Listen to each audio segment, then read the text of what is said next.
राम राम दोस्तों। भागवत मुक्ति का शास्त्र है। आत्मदेव नाम का एक ब्राह्मण था। उसके पास सब कुछ था पर संतान नहीं थी।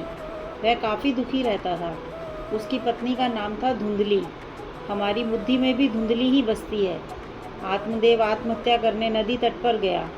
एक सन्यासी ने देखा, कारण पूछा। तब आत्मदेव ने कहा, घर में अन्न तो बहुत भरा हुआ है पर खाने वाला कोई नहीं। सन्यासी महाराज आत्मदेव को समझाते हैं, तुम्हारे कोई लड़का नहीं है तो क्या हुआ, अपना कल्याण तुम स्वयं करो।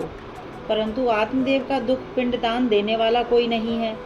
सन्यासी आत्मदेव को समझाने लगे, तुम्हारे भाग्य में पुत्र का सुख नहीं है, तुम दुखी हो जाओगे। आत्मदेव का कहना, भले ही मैं दुखी हो जाऊं, मेरे भाग्य में नहीं है तो अपने भाग्य से मुझे पुत्र दे दीजिए। सन्यासी को दया आ गई और उन्होंने आत्मदेव को एक फल दिया, अपनी पत्नी को खिला देना। आत्मदेव घर पहुंचा, पत्नी को फल हाथ में दे दिया। पत्नी को बच्चा नहीं चाहिए था। उसकी छोटी बहन घर आई थी, उसको बताया, उसको सलाह मिली, फल गाय को खिला दो, थोड़े दिन तक नाटक करना, फिर मैं तुम्हें बच्चा लाकर दे दूंगी। कुछ महीनों बाद आत्मदेव को यह जाहिर किया गया कि आपको पुत्र हुआ है। आत्मदेव को समझाया, शंका नहीं कीजिए, हमारा ही पुत्र है। मेरा नाम धुंधली है, पुत्र का नाम धुंधकारी रखिए।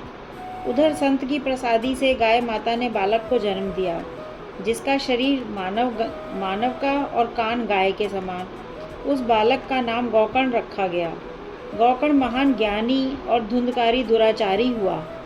नालायक पुत्र माता पिता को रुलाता है, सारी संपत्ति बर्बाद कर देता है। आत्मदेव दुखी होकर नदी तट पर रहने लगे और भक्ति में इतने रम गए, फिर उन्हें समझ आ गया, मुझे प्रभु आपके चरणों में ही रहना है, संसार में नहीं। उधर धुंधकारी की गलत आदतों से तंग आकर गौकर्ण भी घर को त्याग देते हैं। अंत काल में मरण बिगड़ जाता है। धुंधकारी का अंतिम संस्कार भी किसी ने नहीं किया और वह प्रेत बन गया। गोकर्ण जी भगवान की बहुत पूजा की, अपने भाई के उद्धार के लिए रास्ता दिखाइए। भागवत ही एक ऐसा शास्त्र है जिससे मुक्ति मिलती है। कथा सुनिए। कथा हो रही है, बैठने की जगह नहीं है। धुंधकारी 7 गांठ वाले बांस में बैठ गया। प्रत्येक दिन एक एक गांठ टूटती गई। मोक्ष की कथा 7वें दिन सुनी और 7 गांठों वाला बांस फटा और दिव्य पुरुष बाहर आया। धन्य है भागवत की कथा, धुंधकारी को सद्गति मिली। भागवत ऐसा ग्रंथ नहीं है जो मृत्यु के बाद मुक्ति दिलवाता है, यह तो मृत्यु से पहले भी मुक्ति दिलवाता है। मैं नूतन। ओम साईं राम।